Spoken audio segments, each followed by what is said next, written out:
Very good. Up, where are you now? As I'm handing the baton to Angelo, just a quick reminder that I'm switching to more of a summary style of notes. So you might see a little less of volume of notes from me. So I just wanted to remind you in case you're somebody who might want to take some notes.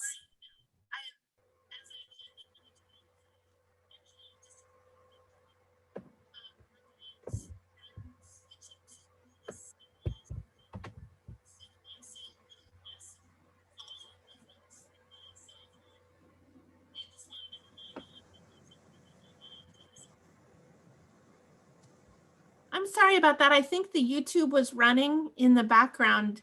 So I think I've got that quieted now. Apologies. Angelo, go right ahead. Yeah, hello. Welcome to the Human Rights Commission meeting. My name is Angelo. I go by he, him, his pronouns. I am a resident of Ward 2. And then, as always, we're going to start with introductions, and I'll just pass.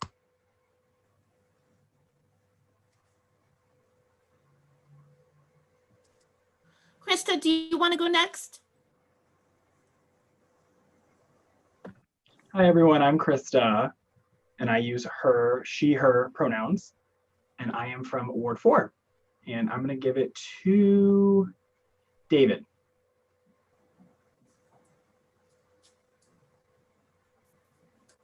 Hello, I'm David Reinholdt. My pronouns are he and him, and I'm a resident of Polk County. And I'm going to pass it on to Rita. Rita Sion, resident Ward 8. My pronoun, she, her.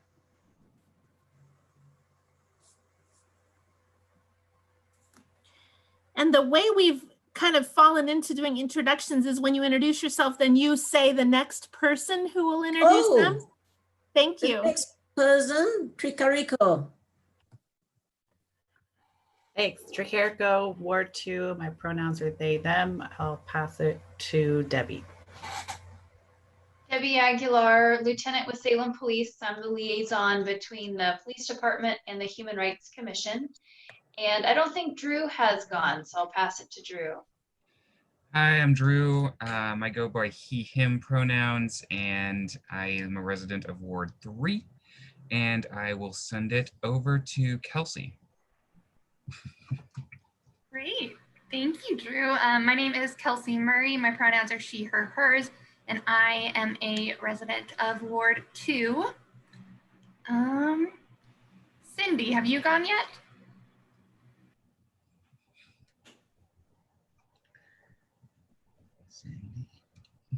Oh, let's see. Cindy is interpreting for ASL and may not be on at the moment because Drew is on, or Jordan is on. Apologies. How about Valerie?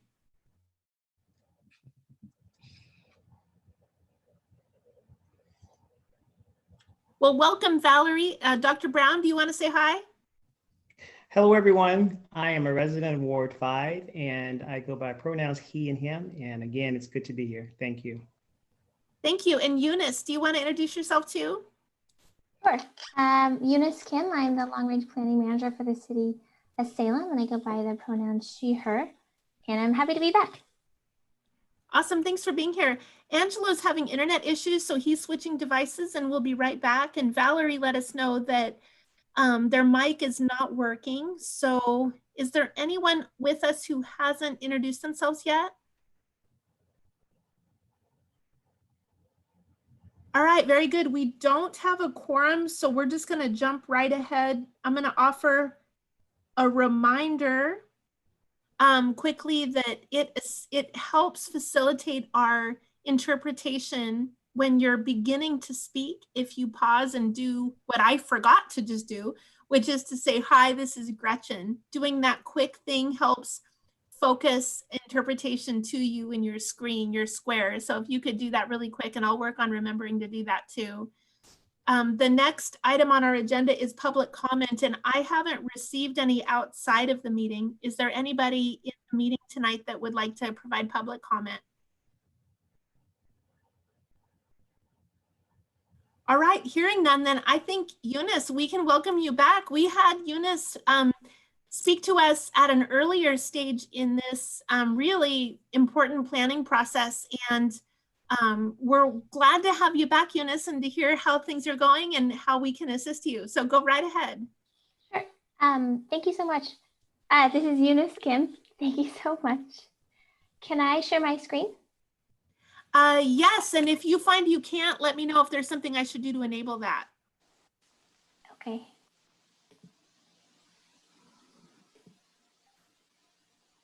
So the last time I was here was roughly a year ago. Can you see the project website?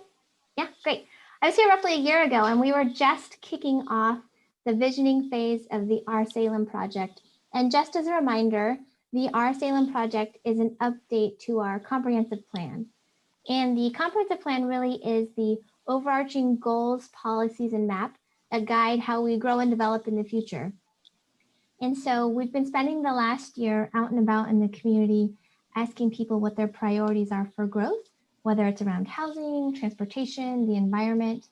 And we have reached a major milestone where we have come out with our draft vision for future growth. And so I just wanted to show you, you can find it on our project website here. It's in English and in Spanish. And the cover looks like this. And I thought maybe I would go through maybe some of the draft goals just to give an example of kind of what you'll see if you look at the document. We are out and about now asking the community for input. What did we get right? What are the goals that are missing? What do you think about the map? Are there different changes you'd like to see on that? So we do have a survey here in English and in Spanish, but I just wanted to give an example. Let me pull up some of the draft goals. So one of the things that we've heard that's really important in this community is community engagement. And so we wanted to make sure we had a goal around community engagement, particularly that our engagement was transparent, it was inclusive, and it was really a collaborative process. And so we have drafted a goal around that, and we are trying to definitely kind of walk that talk as we're doing the project as well. So again, I appreciate you guys having me here today. Another goal that you'll see in our draft plan is around this idea of complete neighborhoods. Throughout our process, we've heard that people really want to be able to walk to meet some of their daily needs, whether that's a baker or getting to a job or an amenity. They really want to have their neighborhoods more complete. And so we have a goal in our housing section around that. We have goals around economic development, and they're pretty broad, everything from making sure we continue to have a strong local economy, but also really ensuring that people have access to jobs and people have the skills necessary for the jobs that are here. So there's a pretty broad variety of goals around economic development. Another priority we've heard is our environment. Over the last few years, making sure that we protect our environment, and part of that being reducing our greenhouse gas emissions is something that we've heard throughout the process. And so we have a goal particularly around reducing greenhouse gas emissions. And just one last example, we have a goal around complete streets. And so, you know, our current plans, they talk about biking, walking, vehicle travel, but we don't really have this idea or this concept of a complete street. And so we wanted to have a goal around making sure our transportation network really serves everyone, whether you're biking, you're taking the bus, or you're driving. And we want to make sure that we're planning for new technologies. Even in recent years, there's obviously been new types of transportation. And so we're trying to make sure we're taking that into consideration. And then really quickly, I won't go through the whole map because the map is the whole Salem area. But there are some kind of major ideas that we've heard from the community in terms of where they want to see different types of development. So one example is around housing. We've heard that people want to see multifamily housing distributed across Salem. So instead of concentrating all of the apartments, for example, in one neighborhood, it should be spread out. And so you'll kind of see these themes in the map. And the map's very small and hard to see, and so I will just show you really quickly. We did create an interactive map. So instead of trying to go on a PDF and zooming in and trying to understand kind of what it all means, we created this interactive map where you can type in an address. So I'll just type one in. You can type in an address, and see kind of what's proposed. Let me just move this over so you can see what I'm doing. So I just picked an address on Lancaster, for example. So if it works, you can see kind of what is currently allowed or how is that land currently designated. And right now it's commercial. But then you can also look at what's proposed. And there seems to be a lag, but ideally you could see what's proposed. Oh, here we go. Technology. In any case, okay, there you go. So we're saying that this is actually proposed to be mixed use. And so if you click here on this additional information, it explains what mixed use is. So we wanted to make it easy for people, some people are really interested in their neighborhood or a particular area where they work or where they shop and what changes could be in store for those areas. So we created this map where you can kind of turn on, you can turn on and off, for example, different layers. So I will stop sharing because I think it's also just slowing down my computer. But we will be out and about now for the next 2 months, trying to get input from the community on, again, what did we get right? What did we get wrong? And we will be revising this draft vision with the hopes of bringing it back to City Council in January or early February and kind of get their direction. Are we headed in the right direction? And if so, we'll do more work on policies, on zoning codes, on all the details. And it won't go through adoption until probably end of next year. So still a lot of process left, but this is a major milestone in terms of really trying to capture what we've heard from the community in this draft vision. And I'm happy to answer any questions. And did I already talk about the survey? So we have a survey out as well. If you want to give your input, you can also just call me or email me. I'm always happy to chat. Thank you. Awesome. Are there any questions for Eunice? And this is Gretchen. Are there any questions for Eunice? And you could kind of wave so we know you're interested. While people are thinking, Eunice, one question might be where they can locate the survey. Is that on the web page? Yeah, that's right on the project website. There's a button that says draft survey in English and in Spanish. Great. Any other questions or concerns? No. Awesome. Thank you for being here with us. We appreciate the information. Yeah, thanks for having me back. You bet. Well, very good. Talk to you later. Thank you. Angelo, are your internet issues operating, or are you able to facilitate, or would you like Krista or I to do that? Can you hear me Yes. at all?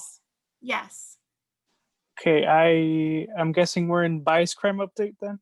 Actually, this is the moment where we were going to insert a quick question. 1, 2, 3, 4, 5. We do only have 6 commission members here, but I think the question was around the November meeting. Yeah. Actually, Krista, do you want to lead that part real quickly? Here, this is Krista, and so Gretchen, we were discussing a meeting possibly in November. We were realizing that it'll be on the November 3rd. So I wanted to ask any of you guys if you had any questions or any thoughts on that day, or if you prefer to change it to a different day. Because it's on election day, so I want to make sure if you guys wanted to change it. This is Rita. I want to change it. This is Drew. I'd also like to change it. Want to change them during. Looks like Tricarico wants to change as well. Okay. We had David, given that there's go ahead, I'm sorry. I said David, did you want to change it as well or keep it the same? No, change it. I like to change it. Since we have under 50% of the participants here, we had been talking about maybe just deciding tonight when the next meeting would be. Would you prefer to just go ahead and do that, or would you prefer to have me send out like a doodle scheduling poll and then go with what the majority can do and throw out some dates that are kind of nearby? This is Rita. Doodle poll, please. All right, hearing no objections, watch for a doodle poll from me and I'll send out a doodle with some alternate dates and we'll consider the November 3rd meeting canceled. Thanks, everybody. And so yes, then it would be bias crime next on the agenda. All right, bias crime update. It's Debbie. We had one bias crime, actually 2 bias crimes this last month. And Gretchen, as I'm reading this first one, I realized I failed to provide it to you. It's kind of it's an interesting one, or different one, I guess, in that it happened in South Salem in an apartment complex where the victim reported finding a homophobic slur scratched into his car. He said he's not LGBTQIA and he doesn't understand why anyone would have done that. And he also didn't know who could have or would have scratched that word into his car. He assumed maybe it was a neighbor, but didn't have any specific information on who that could have been. So when I get back to the office tomorrow, I'll send you his information, Gretchen. And then the second one, so that happened on September 7th. The second one happened on September 24th, and it happened in a construction site that's in Central Salem, where a porta potty was vandalized on the inside with the word F Trump 2020 and then 2 swastikas on the inside. It's a company porta potty that everyone can use, so really don't know who the intended target or victim would be. It was called in by the owner of the construction site manager, who had discovered it when one of his employees was using the restroom or the porta potty. There aren't any suspects on that particular case. And that was all that I had for this month.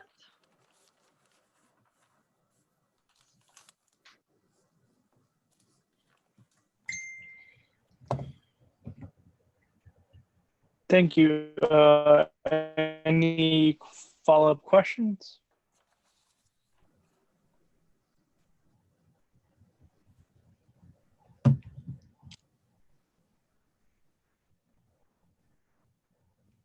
No? Okay, I think we can move on to complaints.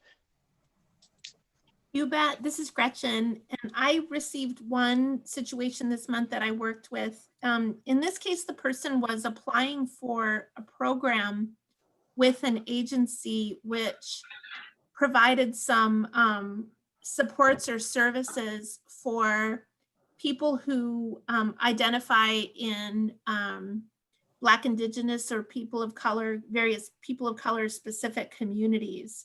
And so they were applying to receive those supports. And as part of the application process, we're asked to submit something that relates to their race or ethnicity to help, or to kind of document, if you will, that they were with that race or ethnicity in order to qualify for the services.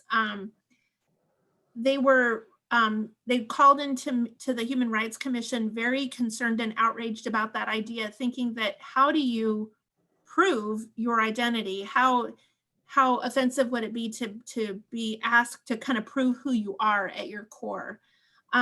So we talked about that, and I reached the agency and learned that they're kind of empathetic to that and are working with federal requirements that are in place to prevent fraud. And they were intending to work as flexibly as they could on a kind of a low bar, but needing something to satisfy the federal requirements in order to be able to have the funding in place, as I understood it. So I wasn't able to find an action step or anything to do differently, but was in conversation with both the agency and the person who called in. And I don't have any additional reports this month.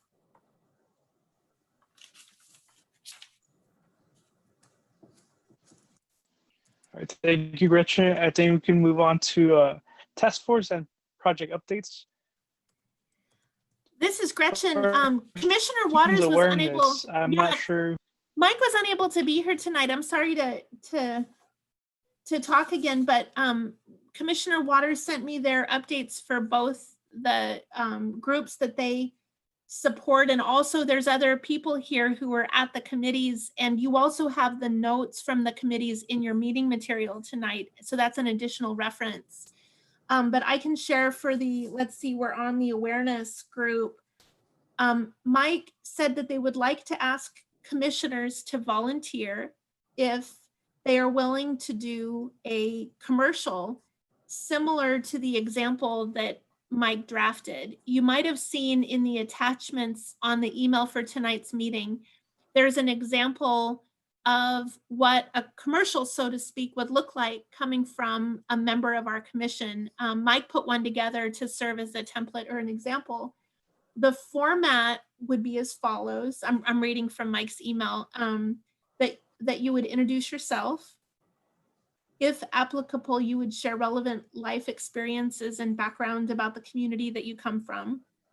You'd mention why you joined the commission, how the commission is here to help, and a call to action, inviting the community to contact the commission if they have experienced discrimination in any form. Again, this goes back to the broader awareness campaign that the task force is working on. So I don't know if anybody tonight who's on the commission would like to volunteer to do that, or you can also let myself or Mike know if you're interested in getting more information about that.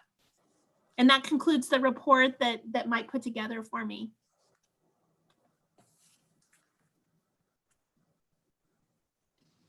Okay, thank you, Gretchen. I think I'd pass you this next one as well, which is core response. I don't have anything personally, so go ahead, Gretchen.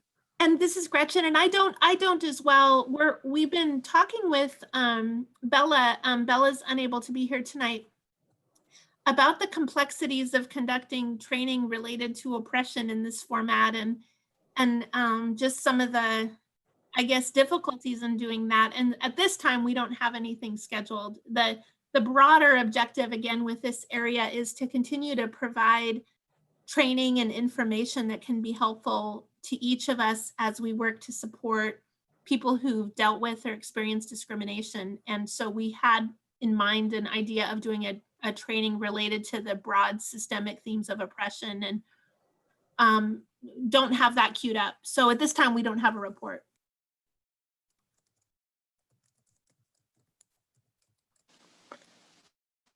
Okay, thank you. We are going through these kind of fast today. We're going for C, which is equity lenses / chapter 97. Tricarico. Hi, Tricarico here. So we did have a meeting where we got some really great ideas. I'd like to thank Dr. Brown for his help with that. He's been really instrumental in helping us get this going. So we identified some of the lenses, looked at those. We identified kind of an opening statement to kind of explain the intent behind it. There's a lot of great conversation about, the history in Salem and how we're obligated because of that history to kind of do better. As well as Dr. Brown proposed a glossary of terms so that we could all be on the same page. And I believe that's included in our materials. So if you want to take a look at that, see if there's anything else that we need to add, that would be super awesome. And then our plan is to coordinate with the folks that are doing the training for the city council so that our equity lens, our terms, our kind of overall package is in alignment with what they're doing. Because we definitely want to build on that, and it sounds like something they're already kind of looking at as something to do. So I want to be in alignment with that. And then we're going to probably fine tune it as we find out what it is that they're doing. So it's a little bit of a hold right now, but that's our next steps moving forward.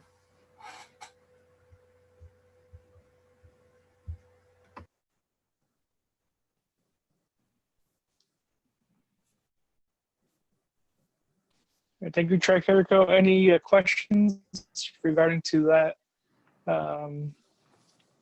project / task force? Okay, we can move on to LGBTQIA Rights Task Force. Yes, and forgive me, Angelo, I interrupted you again. I think there's some Wi-Fi echoing I'm experiencing, but I've also got Mike's update on the LGBTQIA plus intersectional rights task force, and there's 2 components. They'd like to invite commissioners to participate in an upcoming kind of special meeting that the task force has scheduled. We just confirmed that tonight for Friday, October 16th from noon to 1 via Zoom. And that'll have a particular focus on planning the upcoming Transgender Day of Remembrance event.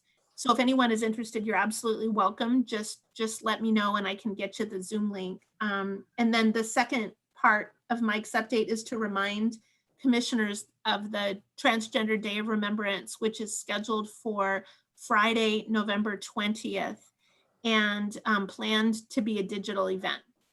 And that concludes that report too. There's a more complete, I should add, there's a more complete listing of both committees' discussions in the minutes, which are attached to your meeting material. We had really interesting discussion about like safe spaces. Lieutenant Aguilar brought that project and we had a conversation about that. We talked about in the other committee about working with a person who'd experienced discrimination on sharing their story. So there's additional information about both committee conversations in your notes, which are attached as well.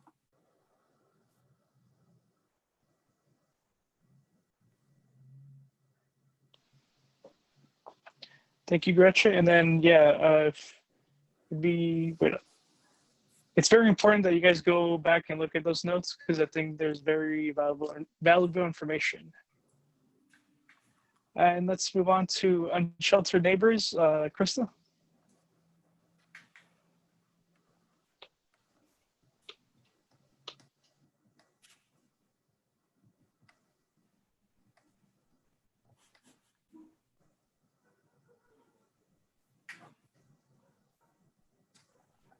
Okay, go ahead. Hi, this is Krista here, and I actually don't have anything to add to this month's meeting. So Gretchen, I don't know if you had anything that you wanted to add? This is Gretchen. Not really. We shared the survey with them for services related to the unsheltered population with the Mid-Willamette Valley Homeless Alliance Coordinated Care Committee. And then I received some feedback after that meeting about, can I clarify in a bit more detail about what we're going to be able to do with the information. And I got a little feedback about that idea at the subcommittee last week. So now I just need to kind of package that together and release the survey, collect the responses. So that's where we are on that.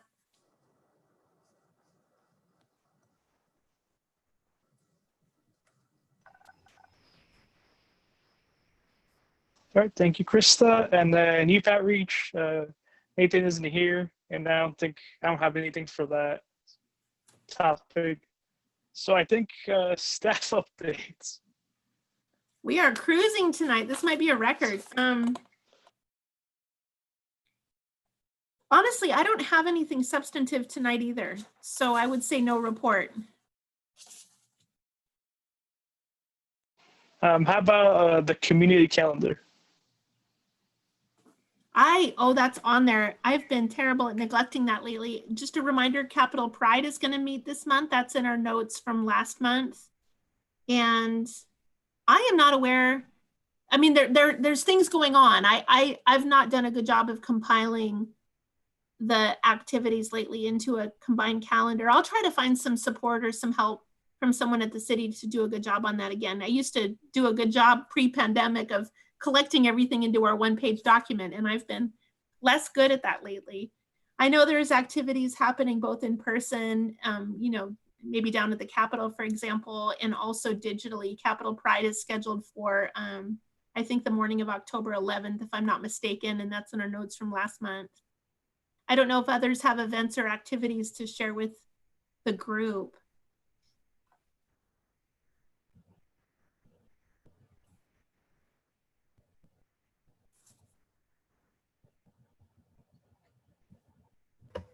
This is Tricarico. I do believe there is a vigil for victims of police violence. I'm trying to find it, sorry. On Saturday the 17th.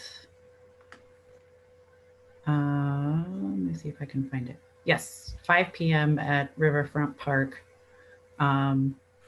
There's going to be people, so that the event says, this event will begin with speakers sharing personal experiences of racism and hatred in our Salem community, lit candles, and a memorial area for the 100 most recent victims of police brutality, and include an optional walk or march over the Taco Bridge with candles, signs, etc. as an image of light and darkness for those who have been victims of hate. Hate has no place in Salem, and we will show our light in the darkness of the community, of our community, excuse me. I won't be able to attend that event, but again, that is Saturday, October 17th at 5.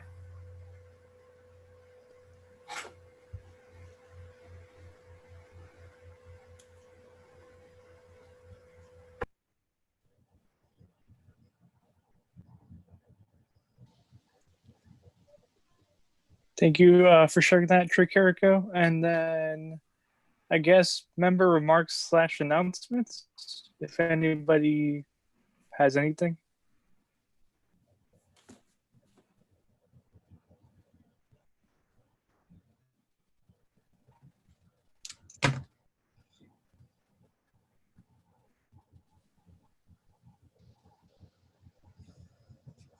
Say it's been a crazy month, and I think this coming month is also going to be as crazy. So I hope you guys are staying safe, and as always, if you need anything, reach out. And if nobody else has anything else to say, I think we can end this meeting about an hour and a half. Wait, hour and a half early. Yeah. Any last calls? I have something to say. This is Rita Siong. I would like to kind of reassure people that this is not normal for us to be this quiet. I think all of us are actually dealing with so many things in our lives right now. And I'm kind of hoping that very soon we will pick up and our lively selves will start to appear again.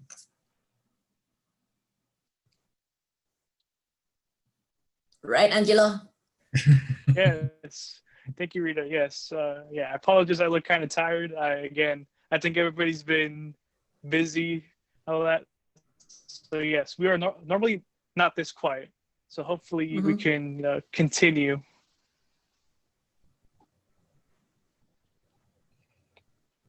I think we will.